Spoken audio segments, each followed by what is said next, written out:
Good morning. Hope this finds you well. This is Ian Cooper with Options Academy. At the moment, we're working on notes for how and why we choose specific options. Today, we wanted to touch base on how to spot potential pivots in volatility, which can come in very useful moving forward. We also wanted to take a quick look at what's happening in the markets and highlight a couple of new opportunities with call options. With inflation up 9.1%, growing fears of recession, nervous investors, and a potential conflict with China, markets have been wildly volatile. Oil prices have also been volatile, down $3 a barrel this morning as we wait on OPEC to decide on September output numbers. That OPEC meeting will be held on Wednesday. Markets will also digest a new round of earnings from about 150 companies this week, including Caterpillar, JetBlue, Starbucks. Also, we'll deal with July non-farm payroll numbers this Friday, which should provide more insight into the health of the overall economy. We're also watching for a potential dip in the Dow Jones. At the moment, it appears the Dow Jones is technically overbought at resistance. Also, Williams percentage range, RSI, MACD are all overextended in overbought territory as well. And from the looks of it, the Dow may be overdue to correct again here. Now you can see that on the screen right now. RSI is overextended. The Dow Jones is overextended at its upper Bollinger Band, the green line surrounding the index. MACD has exploded higher to historical resistance as well. Williams percentage range is also in overbought territory. Let's go ahead and move into the Volatility Index, the VIX. Let me fix the screen here. Now, the nice thing about the VIX is that it can tell us exactly when to go long or short the market. Now, sometimes the markets get far too crazed. Rattled investors run to the exits. Fear takes center stage, and rational thinking goes right out the window. And we can see all of that tension when the Volatility Index explodes higher, as it did several times this year and last. The best part, when volatility gets too hot, we can take full advantage of that. Now, over the last 2 years, every time the Volatility Index has popped above 30, volatility begins to peak and cool off. Now, we can use that to our advantage because as volatility peaks and cools off, we can start going long the Dow, the S&P 500, the NASDAQ.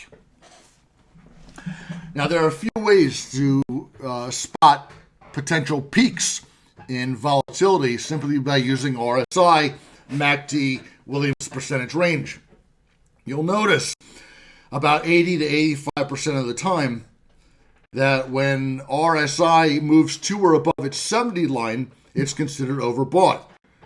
Now, second, when the Volatility Index challenges its upper Bollinger Band, these green lines surrounding the Volatility Index, when it gets too high, too fast, it begins to peak at that upper Bollinger Band, and that's considered overbought.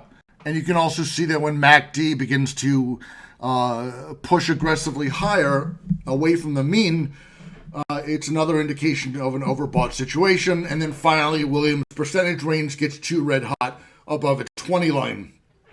When all those indicators align, RSI, Bollinger Bands, MACD, Williams percentage range, that's when we begin to see the VIX begin to cool off. And that's where we can use it to our advantage and go long the overall markets and long stocks that may have been beaten down. We can do the same thing when the VIX begins to pull back too much too soon. Now, for example, when the VIX drops to between, like, say, 20 and 16, that's an indication of complacency in the market. Things have become very cool. That doesn't often last, unfortunately. The greatest indicators to use for that are MACD and Williams percentage range. When those two align in oversold territory, that's where you may want to consider excuse me, shorting the market and maybe shorting stocks that may have gotten too red hot. Now, this happens, with the Volatility Index between 80 to 85% of the time. It's a great tool to use moving forward. You always want to keep an eye on volatility and exactly where it is so you can take full advantage of it. In fact, moving forward in Options Academy, this will be one of our features that we take a look at where the Volatility Index is and exactly how to trade some of the opportunities that it may present to us. We also wanted to take a look at a couple of new trading opportunities. Let's start with NIO, the electric vehicle stock out of China. Let me readjust the screen here.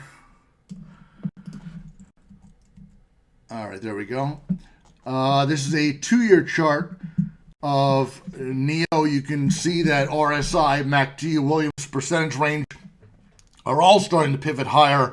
NIO is also starting to pivot higher from its lower Bollinger Band as well. After pulling back from about 24 to 1866, the NIO stock is starting to pivot higher.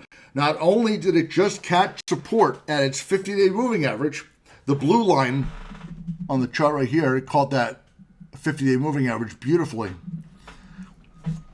But RSI, Williams percentage range, as we said, are starting to push higher. Now, from a current price of 20.67, we'd like to see NIO again test 24 a share. If it can break above prior resistance around 24.17, the stock could race back to $30 a share.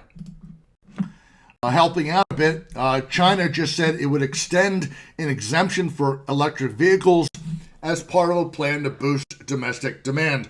Also, NIO continues to increase delivery numbers. June delivery numbers, for example, were up 60.3%.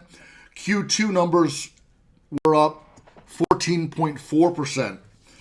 We believe that NIO could push aggressively higher here, and one way to trade it is by buying to open the NIO September 16, 2022, 20 calls at market this morning. And we can also take a look at shares of retailer Target. The retailer was beaten silly in May on earnings, but is beginning to explode aggressively higher here as we head into back to school season. Now, while this one is technically overbought at the moment, it is showing signs that it's breaking out above prior resistance. So we are considering taking a small position in Target here to take advantage of any further upside. Let's see. Still oversold here around 167. We'd like to see the retailer refill its bearish gap around 209 initially. Better, the stock has a very strong history of running heading into back to school season. That's another reason that we really like this stock, despite some overbought technicals that you're seeing on the screen right now. In 2019, for example, Target ran from about 80 to about 106. In 2020, Target ran from about 118 to 134. In 2021, it ran from about 237 to 263. And while the U.S. economy isn't doing so hot at the moment, we still believe Target could see another good run as kids get set for school again. We also have to consider that according to a 2022 Deloitte back-to-school survey, the back-to-school estimated market size will reach $34.4 billion this year, up 24% since 2019, in spite of unprecedented disruption.